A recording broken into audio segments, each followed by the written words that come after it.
বন্ধুরা, আপনারা সবাই জানেন ভারতের একটা এমন মিসাইল রয়েছে যার অপেক্ষায় সবাই ব্যাকুল হয়ে আছে। তার নাম হলো অগ্নি-6।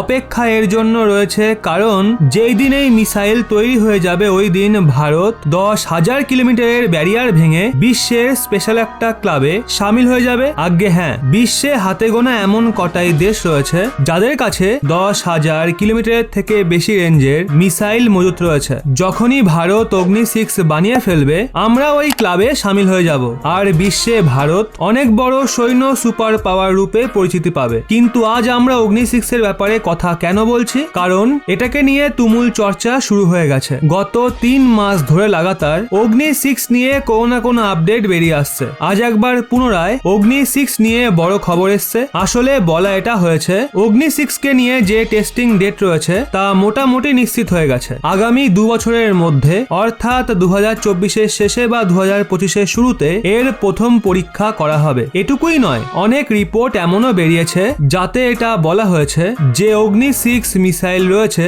সেটার অনেক টেকনোলজিকে বানিয়ে রেডি করা হয়েছে। এটুকুই নয়, সেটার ডেমনস্ট্রেশনও করে ফেলা হয়েছে। উদাহরণ হিসেবে এটা বলা হয়েছে যে অগ্নি-6 রয়েছে সেটা মার্ফ ক্যাপাবিলিটির সঙ্গে আসবে। তো তাতে লাগানো যে মার্ফ ক্যাপাবিলিটি আছে, যে টেকনোলজি রয়েছে, সেটাকে আমরা প্রাইম মিসাইলের সঙ্গে অলরেডি টেস্ট করে ফেলেছি। এখন এর অনেক বড় একটা ফায়দা রয়েছে। ফায়দা হলো, যদি আপনারা কোনো এমন উপকরণকে মিসাইলে লাগান না যেটাকে আগে না তো ব্যবহার করা হয়েছে, না তো সেটা নিয়ে আপনার কাছে কোনো বিশেষ তথ্য আছে, না আপনি সেটা টেস্ট করেছেন, তো সেক্ষেত্রে মিসাইল ফেলিওরের চান্স বেশি থাকে। কিন্তু যদি আপনারা সমস্ত উপকরণ এবং টেকনোলজি এমন লাগান যার ব্যাপারে আপনারা আগে থেকেই জানেন, আপনারা সেগুলো টেস্টিং ভালো মতো করে রেখেছেন, তো সেক্ষেত্রে মিসাইলের প্রথম টেস্টই অনেকটাই সাকসেসফুল হয়ে যায়। এক্ষেত্রে যদি আপনাকে সেটায় সেনায় দ্রুত সামিল করাতে হয় তো বেশি টেস্টিং এর প্রয়োজন পড়ে না। তারপর আপনারা খুব সহজে সেটাকে সেনায় সামিল করতে পারেন। যদি আপনাদের এটা প্রশ্ন হতে পারে সেটাকে নিয়ে কি কোনো অফিসিয়াল আপডেট বেরিয়েছে, তো দেখুন,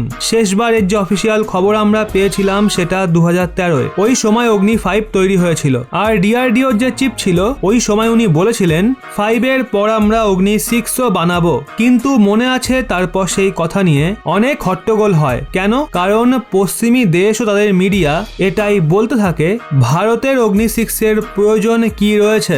ভারত যে অগ্নি-5 বানিয়ে ফেলেছে তার রেঞ্জে গোটা চীন আসে, পুরো পাকিস্তান আসে, এমনকি অর্ধেক ইউরোপও আসে। এক্ষেত্রে ভারত অগ্নি-6 কেন বানাতে চায়? কারণ অগ্নি-6 এর রেঞ্জে চীন পাকিস্তান তো ছাড়ুন, সমগ্র ইউরোপ আসবে, এমনকি অনেকাংশে সেটা আমেরিকা পর্যন্ত আঘাত হানতে পারবে। সেক্ষেত্রে ভারত এমন মিসাইল বানিয়ে আমেরিকা ও ইউরোপকে থ্রেট কেন দিচ্ছে? এর জন্য তখন থেকে ভারত সরকারের এটা পলিসি রয়েছে, অফিসিয়ালি আমরা অগ্নি-6 কে নিয়ে কোনো কথা বলবো না। কিন্তু সূত্রের তরফ থেকে গত 6-7 মাস ধরে এই মিসাইল নিয়ে অনেক খবর বেরিয়ে আসছে। মানে ভারত একভাবে পরিবেশ গরম করছে আগে থেকেই। কারণ যদি আমরা আচমকা সেটার পরীক্ষা করে ফেলি তো এত খতরনাক মিসাইলকে দেখে গোটা বিশ্বের মাথায় হাত পড়বে। এর জন্য ভারত বিশ্বকে তৈরি করছে। কিন্তু কথা যাই হোক, আপাতত আমরা অগ্নি-6 নিয়ে প্রচন্ড এক্সাইটেড, কারণ এখন ম্যাক্সিমাম ভারতীয়দের প্রথম পছন্দ অগ্নি-6। তো বন্ধুরা, আপনি এই মিসাইল নিয়ে কতটা এক্সাইটেড তা নিচে কমেন্টে অবশ্যই জানান।